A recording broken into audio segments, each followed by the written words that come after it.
Olá pessoal, tudo bem? Aqui é o Daniel falando com vocês, Daniel Pedrosa. E aqui nessa parte do curso nós vamos falar um pouco sobre ética, Bíblia, a utilização do ChatGPT para estudar isso de maneira mais simbólica, psicológica, entre outras coisas aqui, né? É muito interessante que dentro desse escopo que eu vou mostrar para vocês, vocês vão ver onde o ChatGPT ele se torna uma ferramenta muito interessante e onde ele encontra determinados limites que, se você não tiver o conhecimento bom o suficiente para guiar ele, você está sujeito a erros ou de uma visão muito superficial, né? Eu comecei um chat aqui sobre escrituras e práticas, né? E se você olhar na parte de cima, no primeiro item aqui, exatamente onde está aqui a letra D, se você puder ler aqui, você vai ver. Vamos abrir uma conversa sobre escrituras sagradas, símbolos e prática para o dia a dia, porém iremos por partes. Eu vou guiar este trabalho. Por que eu falo eu vou guiar este trabalho? Para que a inteligência se posicione de uma maneira mais passiva diante de mim, porque se eu só falo o tema, ela já sai abordando um monte de coisa, sabe? Então aqui eu comecei. Dentro de uma visão filosófica e não religiosa e nem devocional, me sugira uma interpretação de Gênesis 1 e 2 que possa me ajudar no desenvolvimento pessoal. Eu só quis um chão para a gente começar. Vamos ver o que ela respondeu. A importância da criação e ordem, criatividade e autodeterminação, crescimento e evolução, responsabilidade e cuidado, reflexão e propósito. Eu achei aqui a número 4, olha só, aqui onde eu estou mostrando para vocês, a número 4 mais profunda. Mas vamos dar uma lidinha nelas, né? A gente não precisa ler tudo, mas vamos dar uma olhada. O relato de Gênesis, aqui eu estou lendo a 1. O relato de Gênesis enfatiza a importância da criação e a ordem no universo.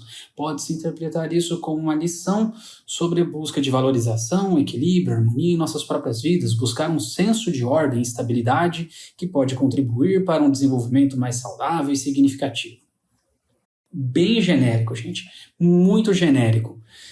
Em detrimento de todas, eu gostei mais da 4, né? Responsabilidade e cuidado. O relato inclui a responsabilidade dada ao ser humano para cuidar da criação. A ideia pode nos lembrar a importância de assumir a responsabilidade por nossas ações e não apenas em relação a nós mesmos, e também a relação do mundo que nos rodeia. O desenvolvimento pessoal pode ser fortalecido ao cultivar o senso de responsabilidade e cuidado por nossas ações. Tá. Basicamente, você se responsabilizar pela sua vida e cuidar da criação, ou seja, cuidar do ambiente à sua volta, né?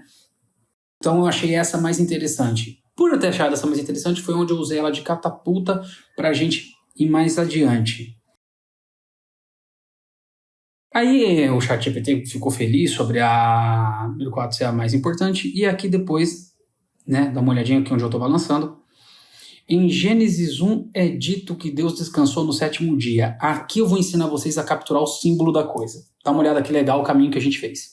Em Gênesis 1 é dito que Deus descansou no 7º dia. Diga-me o motivo disso. No livro de Gênesis é mencionado que Deus descansou, blá blá blá blá blá blá. E aqui estão alguns dos principais significados associados ao descanso no 7º dia. Vamos ver o que ele falou.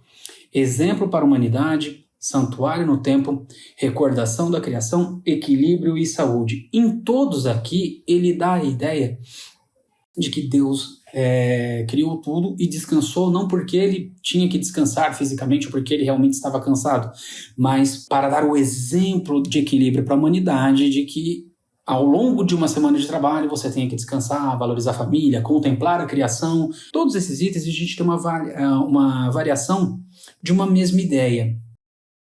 E aqui é que é o problema. O ChatGPT ele vai ficar repetindo coisas genéricas se você não tiver um conhecimento prévio. Ou seja, ou você se aprofunda lendo um livro, ou você faça um curso presencial, ou que seja online, mas não dispensando o professor humano. Porque olha só, o ChatGPT ele vai se revelar agora uma excelente ferramenta, porque eu vou dar para ele uma chave iniciática, uma interpretação iniciática para ele me trazer materiais mais profundos de compreensão.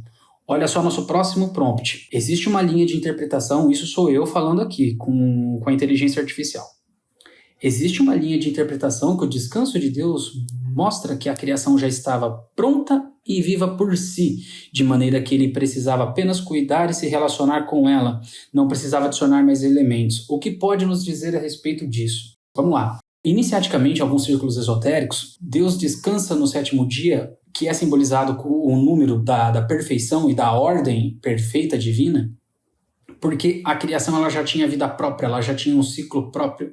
É aquele momento em que ele se relaciona com algo que já está vivo e independente, algo que já existe intrínseco a ele, como parte dele, se relacionando com ele, não mais montado e coordenado por ele.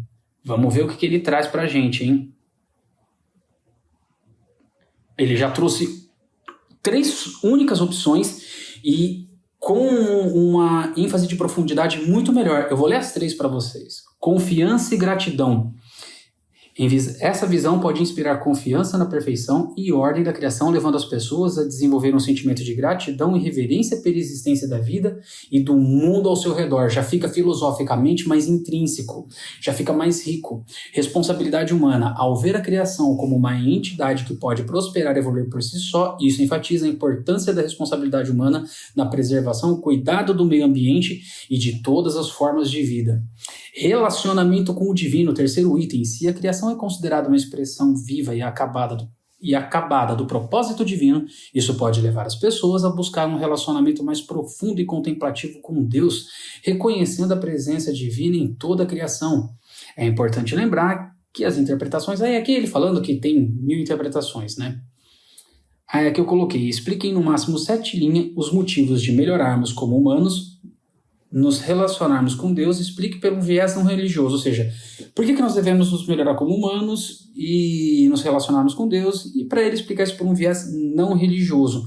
Olha onde ele acaba caindo, em autoconhecimento, sentido de pertencimento, valores e ética, resiliência, fomento à empatia, promoção da paz interior e incentivo à autotranscendência. Eu vou ler então aqui o 1º item, o 2º item, o 3º item e o 7º item. A busca por conexão com o divino pode levar a uma jornada de autoconhecimento, ou seja, quando você busca algo que transcende você e é maior do que você, isso inevitavelmente vai trazer à tona suas características interiores. E quando a gente fala de autoconhecimento, não é saber se você gosta mais de sorvete de morango, ou de sorvete de flocos, ou de música X ou de música Y. É passar a entender sentimentos que você sequer consegue explicar, você começar a ter mais autonomia dentro de si de uma maneira muito mais profunda. Autoconhecimento é um assunto extremamente sério e profundo. Autoquestionamento e reflexão sobre valores e propósitos. Sentido de pertencimento. O senso de pertencer a algo maior do que nós mesmos pode trazer a sensação de significado e conexão com o universo. Sim, não estou falando de você pertencer a grupos tolos, não estou falando de, sei lá, X grupo político versus X grupo político, X grupo de consumo nerd versus X grupo de consumo nerd. Senso de pertencimento é você pertencer ao ambiente, ao seu entorno, você se sentir conectado com o seu entorno, tenham pessoas que você gosta ou não, você passa a ter uma percepção apurada de pertencimento ao seu entorno. Mais uma vez, a inteligência artificial não pode substituir um professor ou um livro. No decorrer do curso, do que eu vou falar para vocês, cada vez mais vocês vão ver que quanto mais intrínseco no conhecimento eu coloco o ChatGPT, mais acesso a coisas profundas ele dá, sem incorrer a erros. Valores e ética, vou ler por uma questão de ética inclusive, né? Relacionado ao poder divino, incentivar o desenvolvimento da ética, orientações das nossas ações promovendo o comportamento compassivo e altruísta. Gente, são assuntos que não tem como separar. Valores pessoais, ética pessoal, de autoconhecimento e autodesenvolvimento. São coisas que não tem como. Vamos lá. Agora, o 7º item, incentivo à autotranscendência. Esse eu achei muito bacana. O relacionamento com o divino pode motivar a busca por crescimento pessoal contínuo e busca por significado além do materialismo. Super legal, super bacana. Vamos seguir, porque tem mais coisas. Eu pedi no máximo 7 linhas, né? Eu dei uma bronca aqui no chat GPT e vamos ver o que ele trouxe pra gente. Relacionar-se com Deus de um viés não religioso pode nos impulsionar ao autoconhecimento, o sentido de pertencimento, a ética de valores, a resiliência, a empatia, a paz interior e busca por autotranscendência, promovendo o desenvolvimento humano mais profundo e significativo. O que queremos dizer por autotranscendência? Hoje eu sou um ser humano, José, João, Maria, Cacilda, independente, esse ser com tais habilidades e tais limitações, a autotranscendência é quando eu me torno um ser que, além de amadurecer para os dias de hoje, eu superei determinadas dificuldades e ganhei outras habilidades, ou seja, eu fui, como segundo alguns trechos das palavras, eu fui tornado como novo, né? É dito que quando a pessoa encontra Cristo, ela é tornada como nova, né? Ou seja, quando ela busca por algo maior do que ela mesma, ou seja, ela tem uma ideia de algo que é infinitamente superior a ela, ela busca aquele nível, por mais que ela não se torne igual àquele nível, ela se supera em todos os sentidos. E eu acho isso muito interessante, da parte de autoconhecimento e o uso da inteligência artificial para te ajudar nisso, como um material de estudo e ferramenta aí que pode se tornar interessante.